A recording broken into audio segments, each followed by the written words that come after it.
Hi, I'm Chris Fitzgerald, and thanks for tuning into the Jazz Bass Video Technique series. In this video, we're going to be examining 3 walking bass lines which were featured in 2 previous videos in the series. 2 of the bass lines are on the changes to Charlie Parker's Confirmation, and they originally appeared in the video called Introduction to Walking Bass Lines.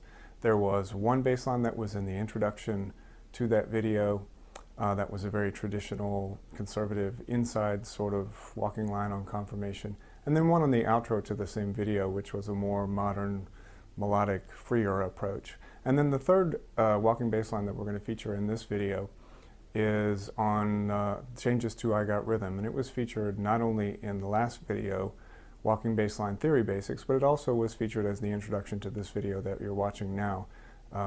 So several things that you're going to see in this video. The bass lines that were played on those previous videos have been transcribed and analyzed. So as the video unfolds, you're going to see on the screen, you'll see a screenshot of the scores, the notation of the video with every note analyzed along the way. And before each analysis, where I'll be sort of talking you through each of the walking lines, before each analysis, you're going to actually hear the bass line played on the double bass, and on the right hand side of your screen you're going to see the 2 hands playing the bass and hear the example played.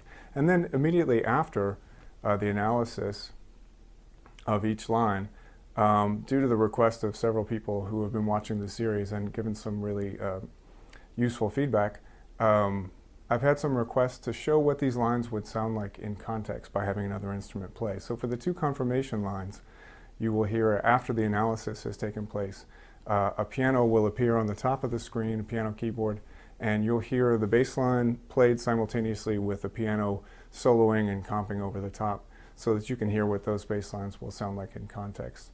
The third and final bass line in this installment is over the changes of I Got Rhythm, and it's the bass line that you heard on the introduction, the intro music to this video that you're watching now. And that bass line is played basically in the same way, the same format. You'll hear the bass line played, you'll see the hands play it on the right of your screen, and then at the end, rather than have a piano join at the end, I've overdubbed a bass solo over the top, so you'll be able to hear how that sounds in context. Rhythm changes is such a harmonically sort of static progression that I didn't really feel we needed the piano. It would be more interesting to actually hear the bass solo.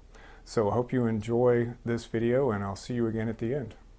Okay, moving on to the examples, we're going to start with a chorus on Confirmation, which was actually the intro chorus to the previous video, Walking Bass Line Theory Basics. We'll play the example first, and then we'll talk about how it was constructed. And so look to the right hand side of your screen and you'll see the hands and the fingerboard of the bass as you listen to the example.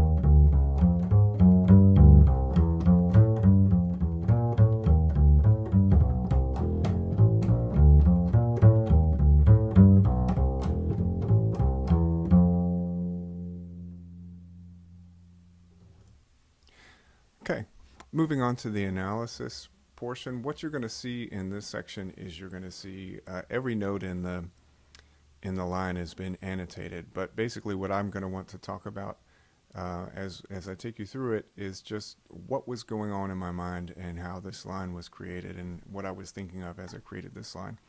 Since I knew I was making an instructional video on basic bass line construction, this was a very conservative line which was designed to be very, very clear in what it was doing, very, very clear also to the other players.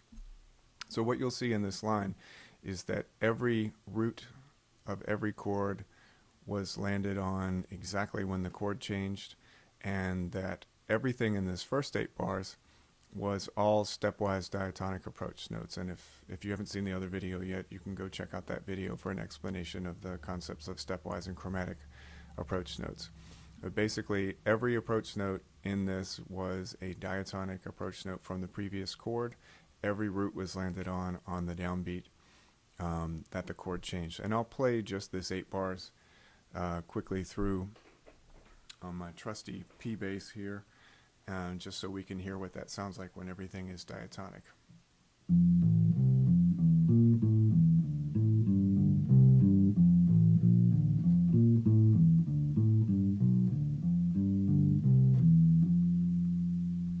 Very, very straightforward, very, very clear.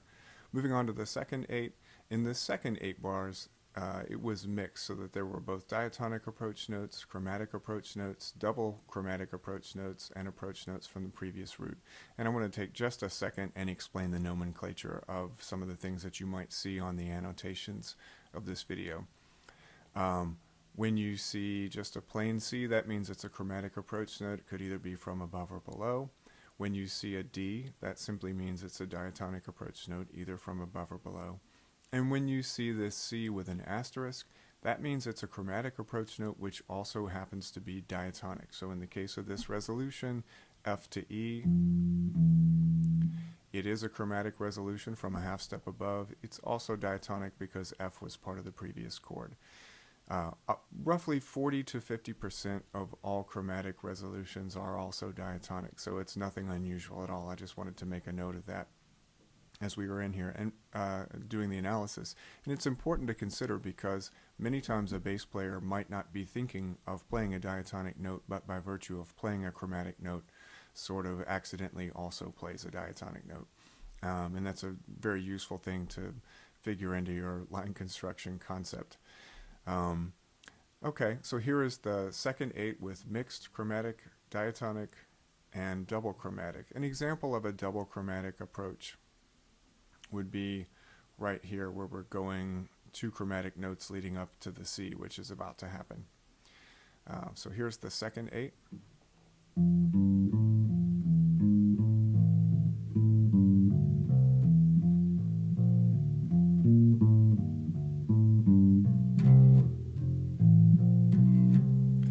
Right there, that double chromatic approach note could actually be seen as a triple chromatic approach note. You could analyze these notes as part of the F major chord or chord scale if you're so inclined, but really I think on the part of the player, certainly in the part of the player who played this line, it was simply a triple chromatic approach note moving on to the next root. The bridge of this progression, even though it's very, very straightforward and very, very conservatively put together and all the roots are landed on exactly when they should be, has a couple of features which we haven't seen previously in the first A sections. First of all, the harmonic rhythm has opened up in the bridge, so that rather than a norm of 2 chords per bar, we've got 1 chord per bar, and in this case we've got 1 chord per every 2 bars. So the B flat major lasts 2 bars. In this section we have a couple of, actually 1, 2, 3 triple chromatic approach notes. If we look at this C minor 7 to F7, these resolutions D, E flat, E, F, and G, A flat, A, B flat are triple chromatic approaches. We've got another one down here leading to the A flat. These triple chromatic approach techniques is the bass line that my friend and mentor Lynn Seaton once referred to in a master class as the $1 million bass line. And the joke that he told was, a jazz bass player is probably never going to make $1 million, but if he's going to make $1 million, he's probably going to make it by playing this line over and over a 2-5-1. So in the case of that triple chromatic approach, yes, you could argue that this E flat is the third of the C minor 7, and that the A natural is the third of that F7, and that this G flat is the third of the E flat minor 7. All of that, you could break it down. I think the player is really thinking at that point just chromatically leading up to the next target note. And as you listen to this, 8 bars, I'll play it on the P bass. As you listen to this, you'll notice that this line is so strong that by the time you get to the next root, it's completely inevitable. So that if you are looking to be as clear as possible. You pretty much can't do better than this in terms of what the other players are hearing and how they're going to be able to predict when you're getting to the next root. This is about as clear as it gets. So here's the bridge of confirmation from the intro line.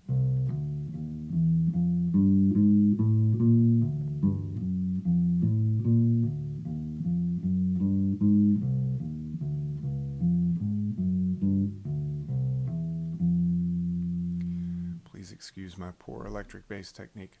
Okay, so there's a couple of, aside from the $1 million bass line, there's a couple of interesting things about the bridge. One, this B flat major 7, it lasts for 2 bars, and rather than insert the root as a target note for the second bar of this chord lasting 2 bars, I did a thing that many master bass players, jazz bass players do and have done for decades, is to insert a secondary target note when a chord lasts more than 1 bar, because it tends to get a bit redundant and predictable if you have to go away from the root and then back to the root and then on to the next root. So the most common note that is inserted as a secondary target when a chord lasts 2 bars is that 5th. So what you'll notice here is that we land on the root of the B flat 7, and then we have a double chromatic approach to the 5th, and then we move on and approach the following chord, and that sounds.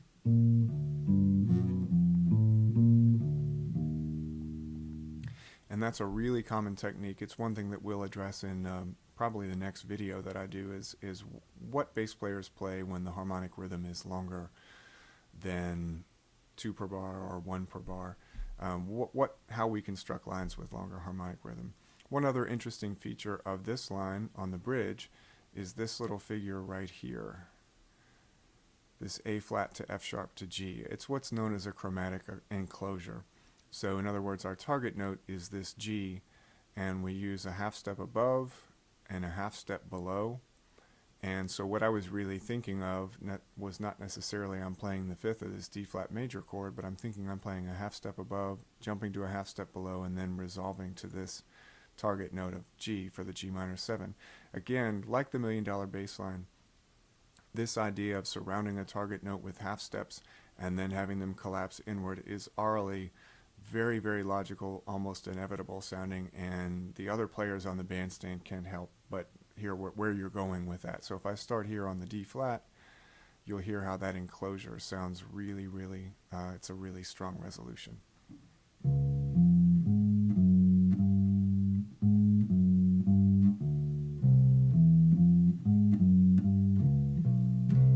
That sound of just the chromatic enclosure is almost as strong as the $1 million bass line. Okay, moving on to the last 8. In the last 8, there's not a lot new here. We're still following the same principles, so I'm not going to say a lot about it.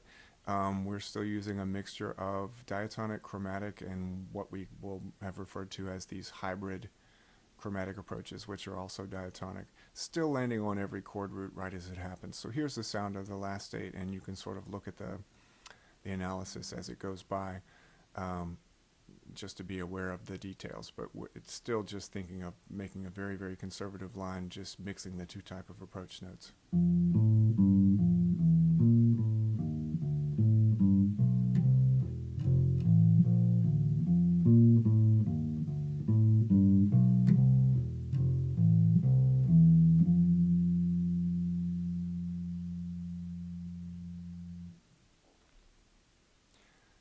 And to finish with this section of the intro line, I'd like to play it to where you get to hear that line in context. In other words, with another melodic and harmonic part going with it. So to close off this section of the video of the intro line, we're going to play it one more time. This time an extra part will be added to it. I'm going to go ahead and play the analyzed version as the other part is added. But the real point of this section is just to hear what this line that we constructed this way sounds like in the context with another instrument playing, what it would sound like in a real life playing situation. And here is that example.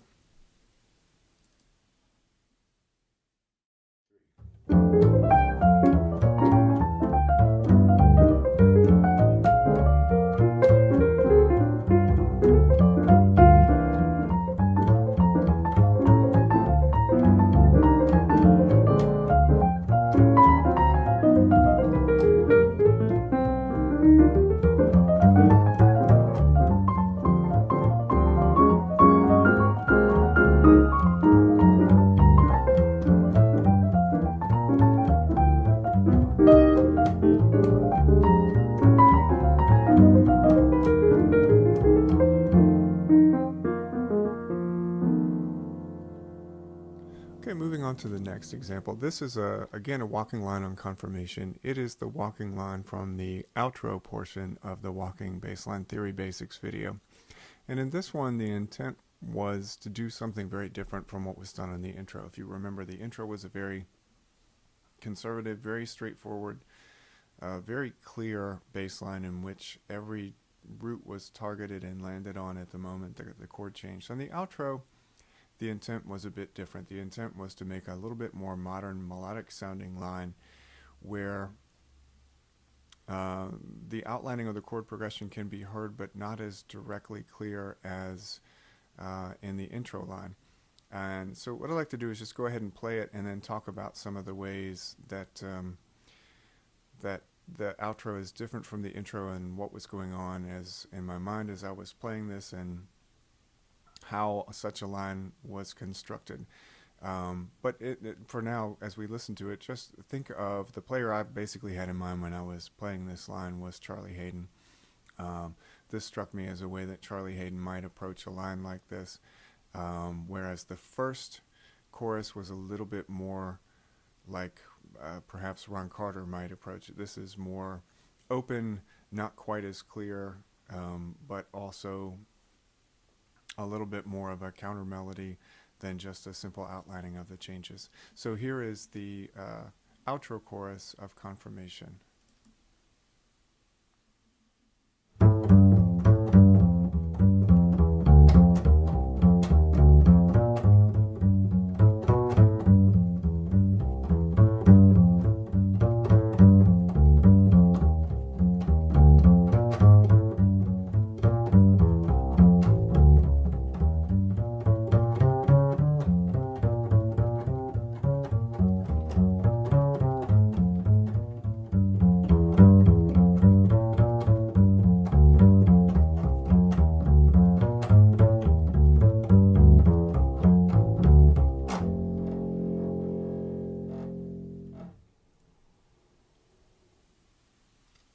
Okay, and as we move on to the analysis of that particular example, I won't be able to explain everything about why I made the choices that I did when I was playing this line, but I think it's important to know something that I said in the very first bassline video, is that learning to build basslines is a lifetime experience.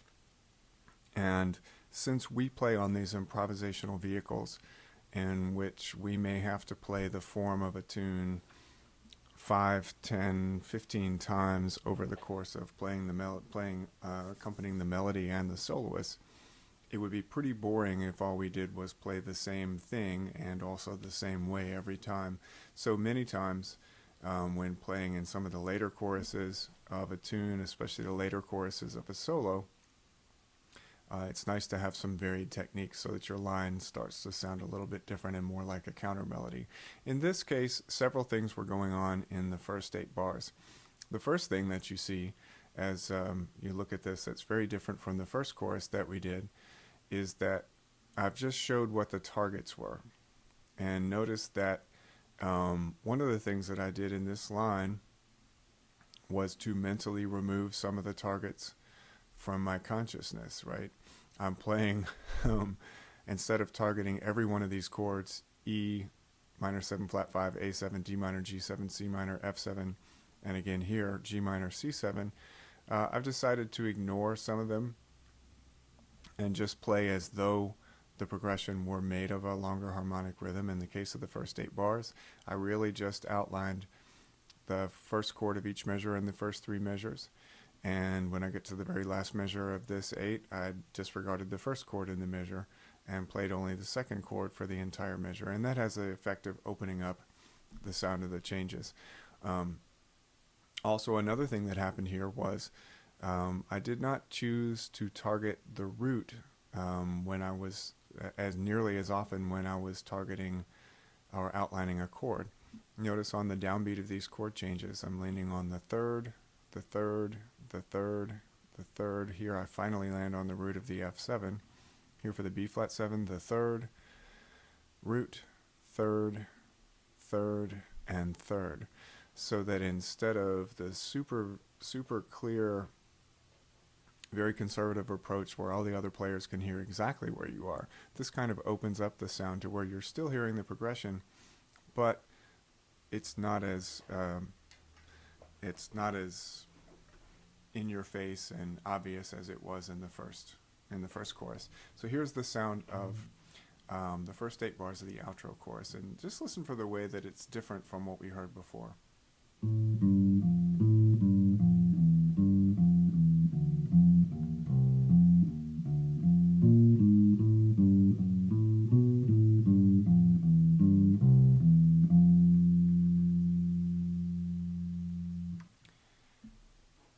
And so I think you'll notice that this sounds a lot more like, almost like a quarter note melody that is not restricted to jumping around from chord root to chord root. It also allows me to do several things, which I did here, which is something that Charlie Haydn does a lot, is to play little melodic patterns or motifs which repeat. And if I had to outline every chord, I would not be able to repeat this motif.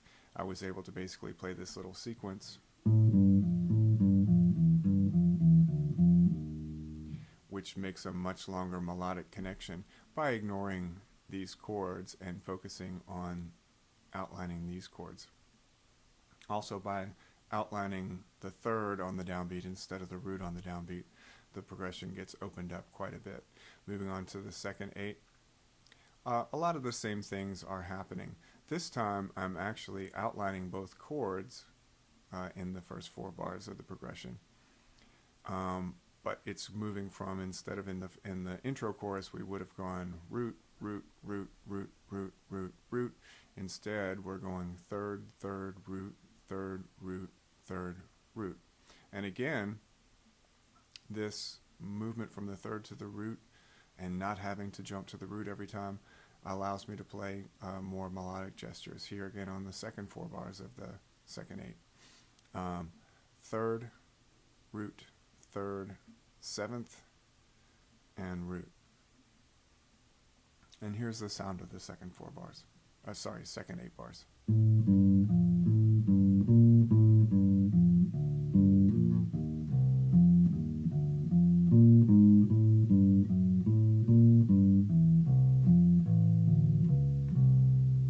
And here again, here's another place where in the construction of the line, I decided I didn't want to deal with the G minor 7. I guess you could argue that this is the third and root of the G minor 7, but I was really thinking of just outlining the C7 leading to that F, just in an effort to try to open up the line a little bit.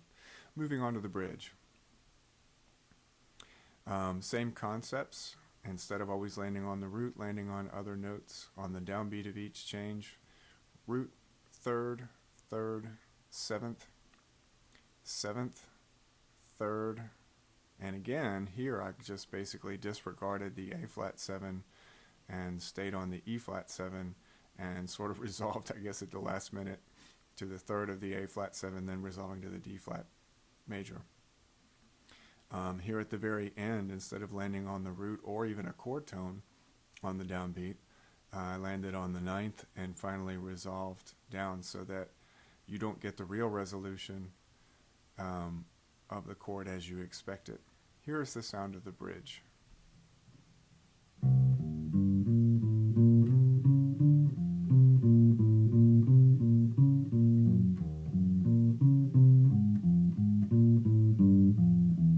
And of course right there at the very end, we're here. We know we're going to an F chord, and we fully expect this E to resolve to an F.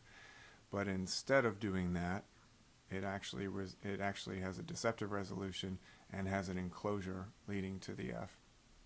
So this bridge is probably not something I would do under the melody, especially in a real straight ahead situation. It's probably something, this way of playing is a way that I would do once a solo or certainly a band or a relationship between musicians, but usually later on in a series of choruses I'm playing behind somebody, the bass line will gradually open up and become less obvious and predictable. So this bridge is one way of doing that.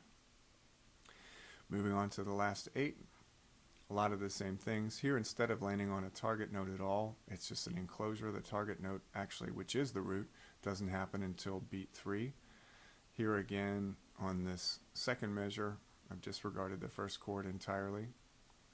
And so the target notes then become root, root, third, root, third, root, third, root, root, root, third, root. So I guess towards the end it does become a little bit more conservative sounding. Here's the sound of the last 8.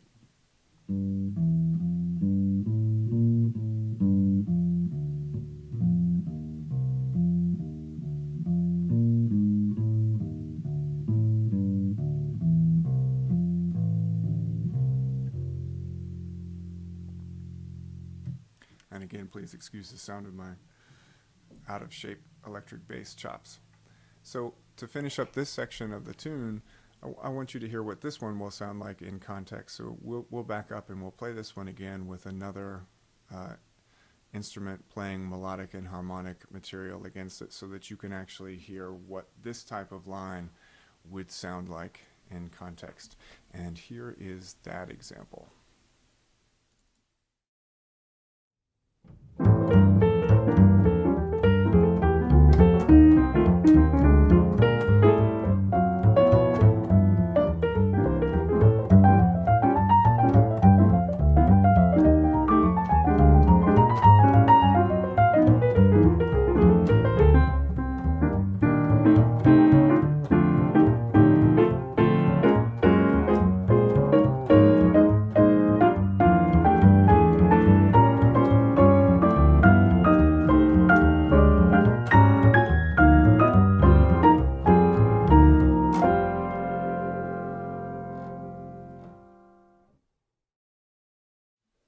Okay, our last example for this installment is the intro line, chorus, and 3/4 of rhythm changes that were played at the very beginning of this video. At the beginning of the video, they were played at a very up-tempo, slightly over 300.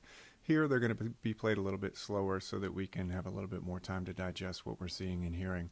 We'll start by playing the example. I do want to note that because there is going to be a context example at the end of this line, at the very end of the video, that the line does continue past what is notated, and the last A section of the second chorus is just improvised. So we might do a fade out of that while we're looking at the examples and just let it play when we're doing the how it works in context part. So to start with, we will just play the example and get to the end of the bridge of the second chorus.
Okay, as we begin to analyze this line, several things are worth noting. One, because this line was originally recorded at a tempo I was playing with a drum app, Drum Genius, which had a really nice brush pattern on there at 308, and I thought, well, rhythm changes is often played really fast. Let me just set up this drum app and play along with it. So the line was truly improvised I had a vague idea that I was going to use it for a rhythm line analysis at some point, but basically at that tempo you're trying to be very, very clear, and also just sort of when I'm over 300, I'm pretty much just hanging on for dear life, to be honest. So this is what came out.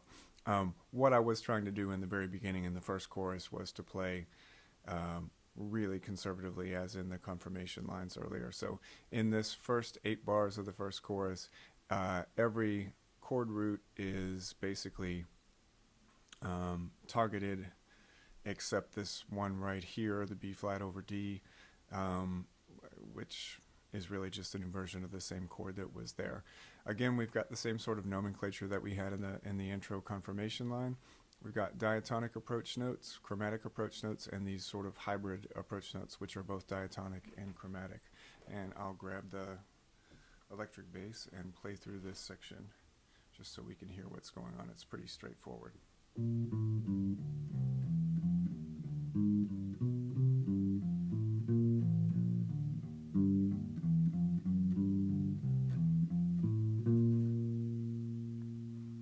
Pretty much adheres to the principles that we talked about in the intro confirmation line. Pretty straightforward target approach technique taking place here with the chords at 2 chords per measure. Moving on to the second 8, basically the same thing is happening here. Obviously the second 8 has a different cadence on the end of it, so you've got a few less changes. It opens up a little bit at the end leading into the bridge. And also here I chose to disregard 2 of the chords of the progression. It's basically a big static harmony, 1 6 2 5 3 6 2 5 5 of 4 going to 4 sort of progression, which treads water but doesn't really go anywhere until the 4th and 5th bars. So it's perfectly okay, especially at a super high tempo, to simplify the progression in your mind and basically outline a simplified version of the progression. And here's what this sounds like, basically with these 2 chords removed and with a triple chromatic approach leading up to this B flat.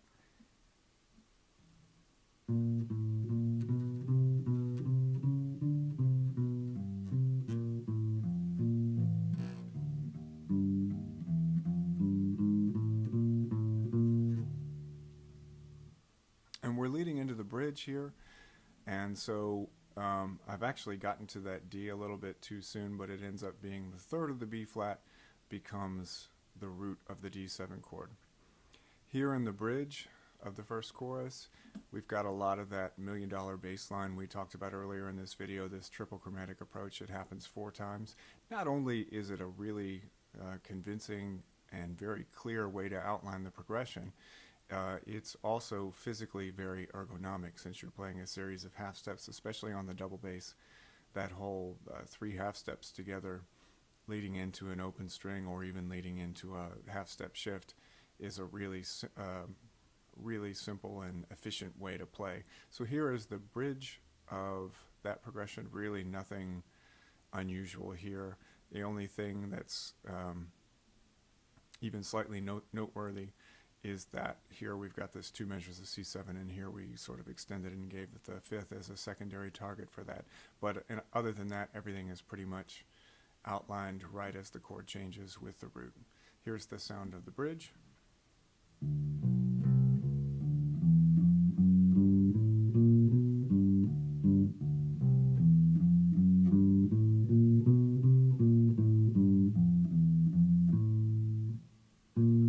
Leading to the B flat.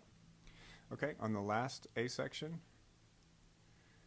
again, not much has changed. It's pretty standard target approach stuff. Everything is analyzed for what it is. I did disregard the C minor chord here and just played this as an F7. I don't think anything else here has even been changed at all. And that was sort of my intent in playing this, was to play the first chorus inside and to be a little bit more stretchy and open in the second chorus. So, right, let me just play this through and we'll see that it's leading to the beginning of the second chorus, which changes things up a little bit. Here's the last A section of the first chorus.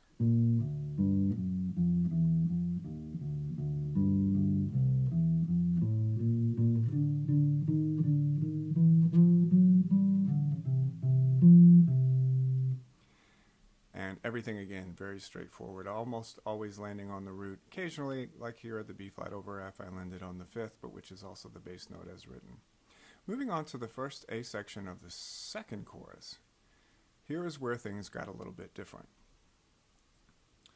In the first 3 bars, I pretty much disregarded the changes entirely, treated it as what it is. It's a static harmony situation, 1-6-2-5, 3-6-2-5. And so rather than targeting each one of these chords and saying, okay, I have to play a root on that, I basically superimposed a 4th cycle leading over the entire progression. And the first target that I was really trying to hit was this C right here. So what I did was I started playing a 4th cycle, and I can remember playing this as I was recording it. I just went into a 4th cycle and listened for where it would start to come out. And as it turned out, in this case, it came out on bar 3. I had to recycle myself a little bit. I got to the C 2 beats earlier than I really wanted. And then I just used an approach note back to the C and then moved on. Then going on, it's much more straightforward. Triple chromatic approach, root, root, 5th, root, root, root. Here's the sound of the first A of the second chorus.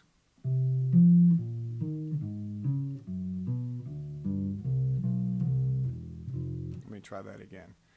Started on the wrong note. Here we go. Starting on the B flat.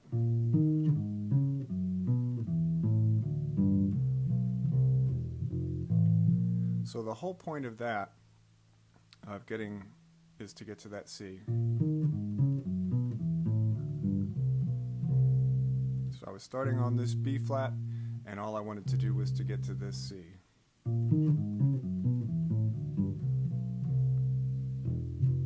So here's the rest of it.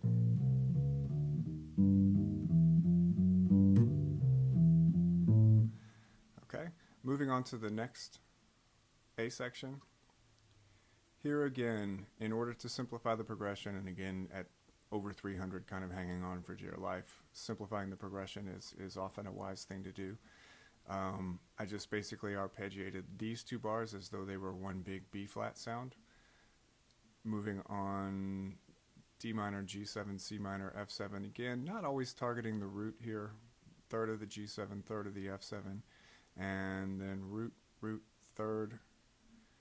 Here's a place, and we'll get to this when we play it, but here's a place where the repeated note at the top is not really that important. What I was really thinking of was approaching this F in a downward motion from this G. So you have G, F sharp, F, and that's why it says chromatic. It's really thinking chromatic from here to here, not that this entire 3-note group is chromatic.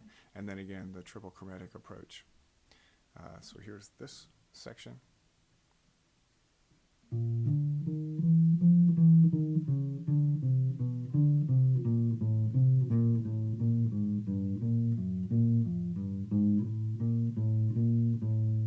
And one thing that's worth noticing here are these 3 enclosures, which form, again, like we had a little bit earlier in this video, you're able to repeat an entire melodic sequence.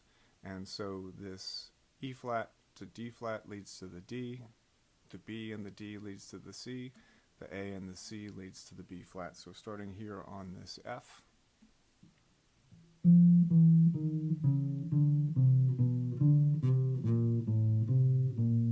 so we have this E flat, D flat, D, and then B, D, C, and then A, C, B flat.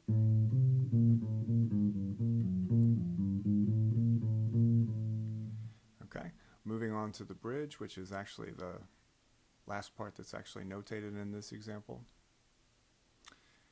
A lot of root 5 here, and then an enclosure leading to the root of the G. More $1 million bass line stuff leading to the 5th. And then leading to the root of the C, more $1 million bass line, triple chromatic approach, triple chromatic approach, triple chromatic approach, and triple chromatic approach. And at this point in playing, I believe on the recording, I'll try and do it on the electric bass, but that's always me trying to do anything on an electric bass is always dangerous, but I believe at that point I used some hammer-ons to try and give my right hand a bit of a break on the faster recording at any rate, to try and regroup, to play the last section at a faster tempo. And often at high tempos, this is something where this sound is something where you can use your left hand hammer-on technique to give your right hand a break. At any rate, here's the bridge of that last chorus.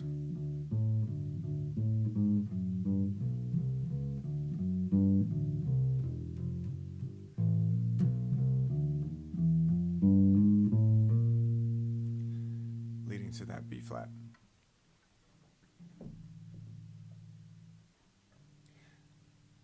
And to finish the video, we're going to do something a little bit different. I'm going to try and do a bass duet on this one. Since rhythm changes, the harmony, typically the chordal players don't necessarily play every chord, since it's often played very, very fast, and since the chords come two per bar. I'm going to go ahead and do this one, I think, as a bass duet. And so when we play this one in context, you're going to hear the bass line on one side and solo, just a bass solo on the other side. So here is the final example in context of the rhythm line played as a duet.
Well, that's about it for this episode. I hope you found some of this information useful. Just a short note to let you know that the next two videos coming out will also continue the walking bass theme.